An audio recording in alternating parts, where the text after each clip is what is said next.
Abra sua Bíblia comigo, meu irmão, minha irmã, no primeiro livro dos Reis, capítulo 8. Eu quero ler os versos 12 a 21.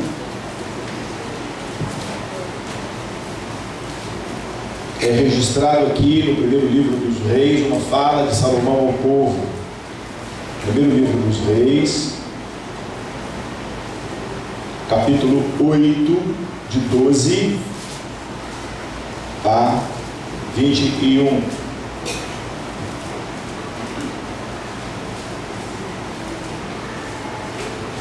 Diz assim a palavra de Deus. Então disse Salomão: o Senhor declarou que habitaria em trevas espessas. Na verdade, edifiquei uma casa para a tua morada, lugar para a tua eterna habitação. Voltou então o rei o rosto e abençoou a tua congregação de Israel, enquanto se mantinha toda em pé, e disse: bendito seja o Senhor, o Deus de Israel, que falou pessoalmente a Davi meu pai, e pelo seu poder cumpriu, dizendo: desde o dia em que tirei Israel, o meu povo, do Egito, não escolhi cidade alguma de todas as tribos de Israel para edificar uma casa, a fim de ali estabelecer o meu nome. Porém escolhi a Davi para chefe do meu povo de Israel. Também Davi, meu pai, propusera em seu coração edificar uma casa ao nome do Senhor, o Deus de Israel. Porém o Senhor disse a Davi, meu pai: já que desejaste edificar uma casa ao meu nome, bem fizeste em o resolver em teu coração. Todavia, tu não edificarás a casa, porém teu filho, que descenderá de ti, ele a edificará ao meu nome. Assim cumpriu o Senhor a sua palavra que tinha dito. Pois me levantei em lugar de Davi, meu pai, e me assentei no trono de Israel, como prometeu o Senhor, e edifiquei a casa ao nome do Senhor, o Deus de Israel, e nela constituí um lugar para a arca, em que estão as tábuas da aliança que o Senhor fez com nossos pais, quando os tirou da terra do Egito. Oremos, meus irmãos e minhas irmãs. Pai, em nome de Jesus, eis aqui um pequeno trecho das antigas escrituras sagradas, palavra do Senhor, palavra de Deus. Pedimos ao Senhor então que nos ilumine nessa manhã e fale aos nossos corações. Precisamos de Ti, em nome de Jesus, amém. Bom, meus irmãos e minhas irmãs, hoje eu quero tentar ser breve, mas eu preciso hoje, de alguma forma, pensar um pouco em quem somos. Em quem somos.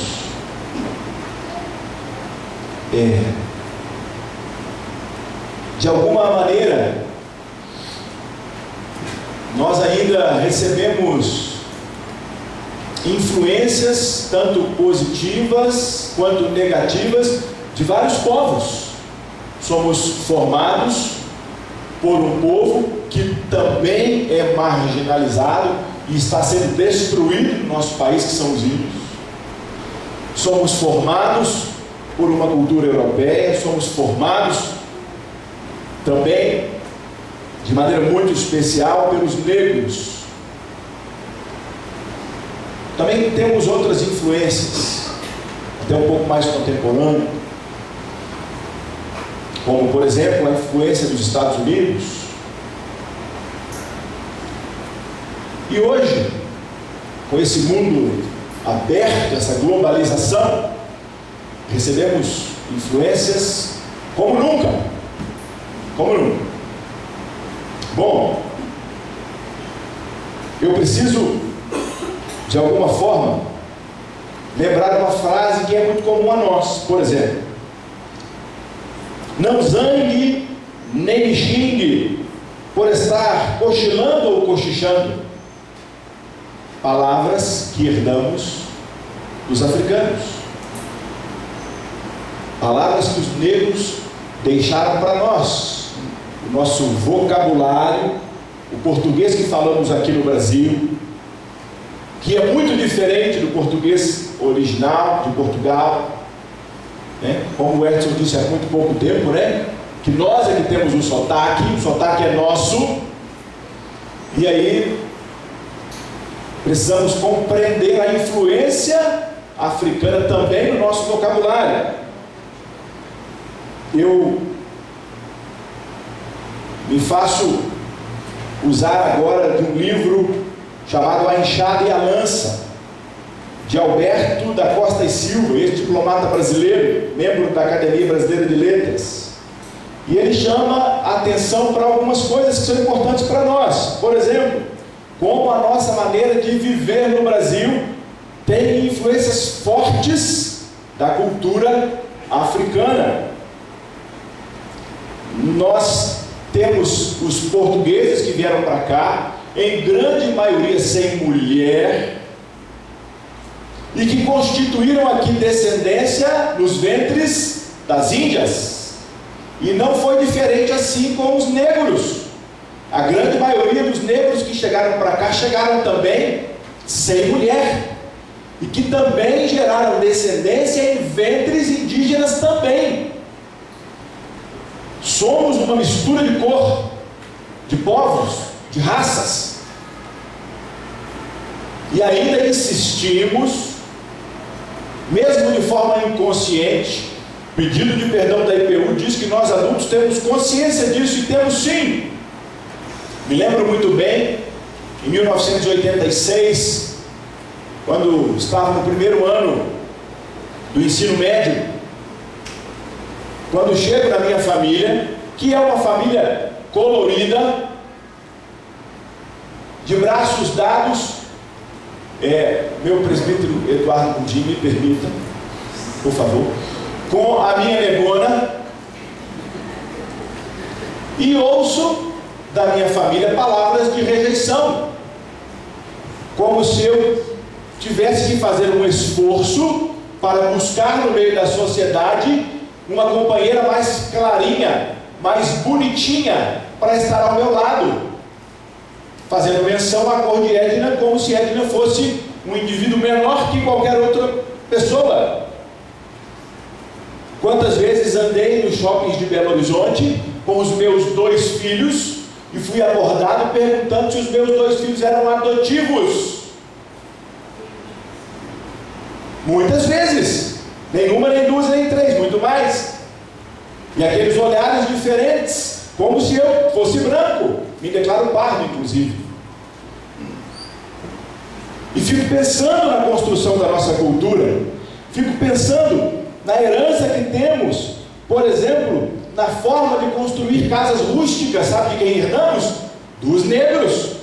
Nas técnicas agrícolas e da pecuária, de quem herdamos? Dos negros. Nas forjas de ferro, quem herdamos? Dos negros. Na maneira de pereirar nos garimpos, quem nos ensinou isso? Os negros.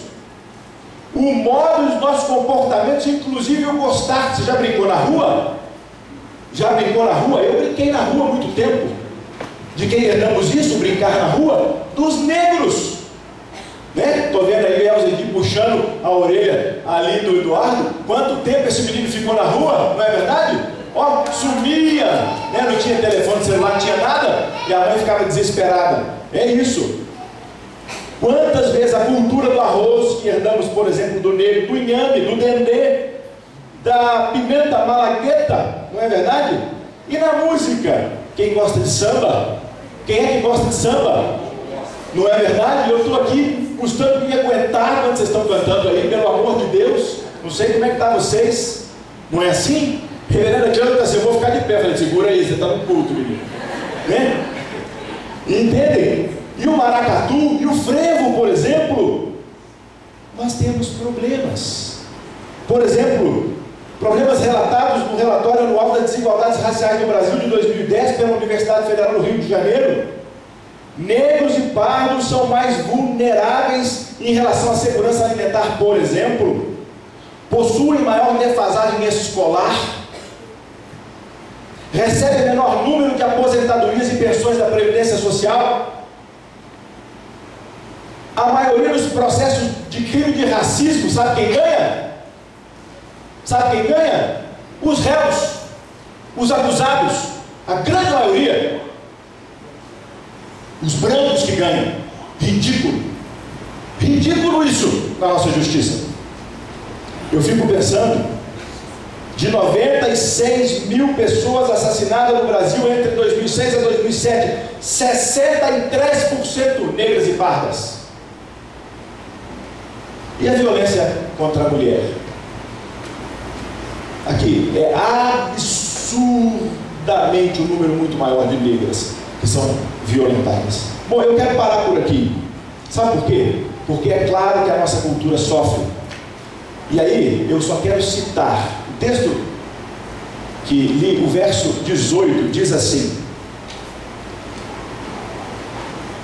porém o Senhor disse a Davi, meu pai, já que desejaste edificar uma casa ao meu nome, bem fizeste em o desejar, em o resolver em teu coração. Todavia tu não edificarás a casa, porém teu filho, que descenderá de ti, ele edificarás em meu nome. Sabe quem usou esse verso uma vez? Você já ouviu uma frase dizendo assim: eu tenho um sonho? De quem é? De quem é? Martin Luther King. Outra cultura, não é nossa brasileira não, mas o negro, pastor batista, o negro ativista a favor dos direitos humanos, da justiça social, o negro que lutou sem usar violência, o negro que lutou pelo amor ao próximo, o negro que deixa para nós um exemplo.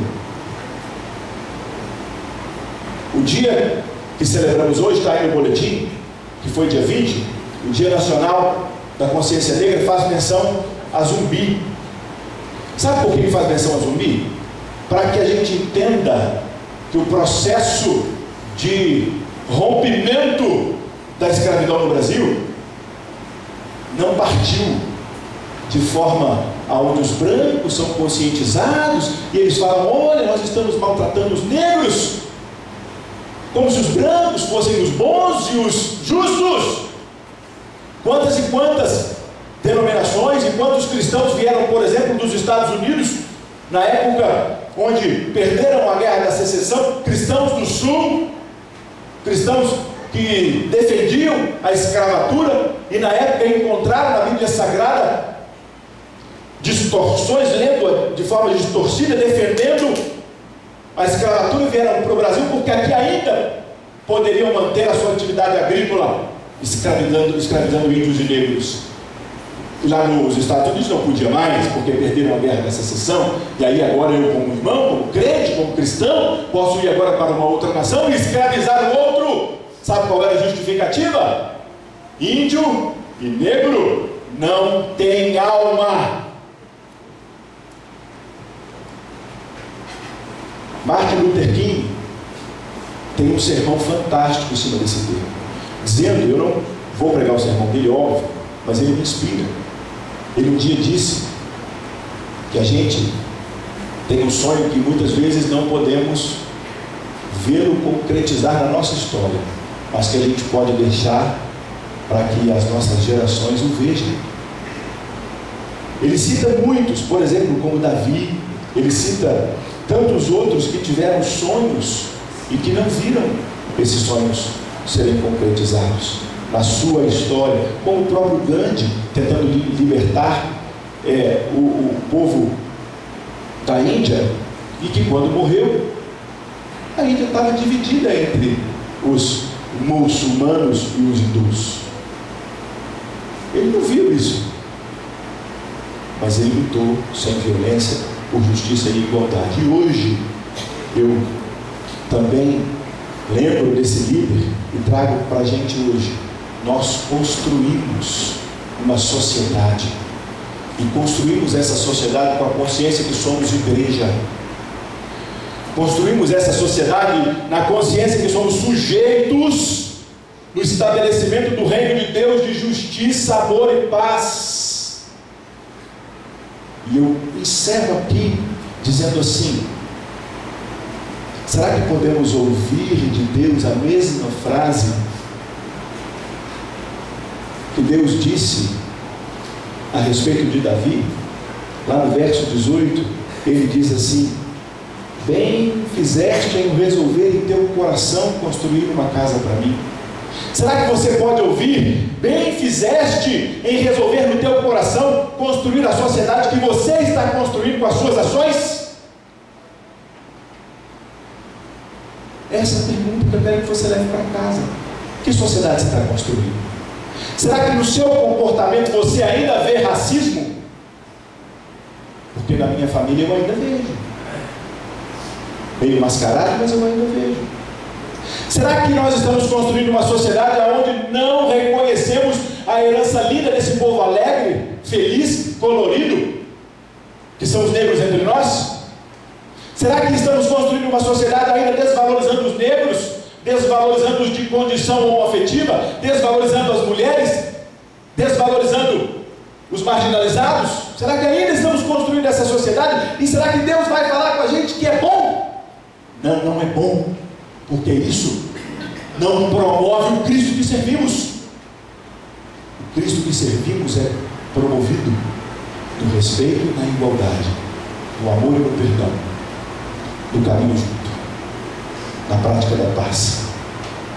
Cabe então que diminuamos, meus irmãos e minhas irmãs, que todos os vales sejam aplainados e todos os outeiros cortados, e que sejamos todos iguais, como diz o profeta.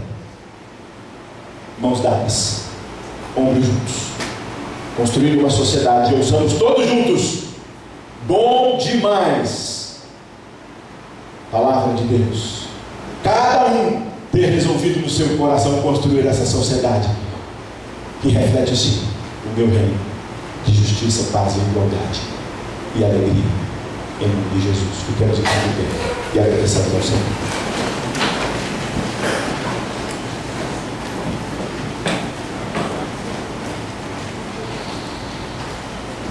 Pai, em nome de Jesus, pedimos ao Senhor para ser conosco, pedimos ao Senhor para ter misericórdia de nós, pedimos ao Senhor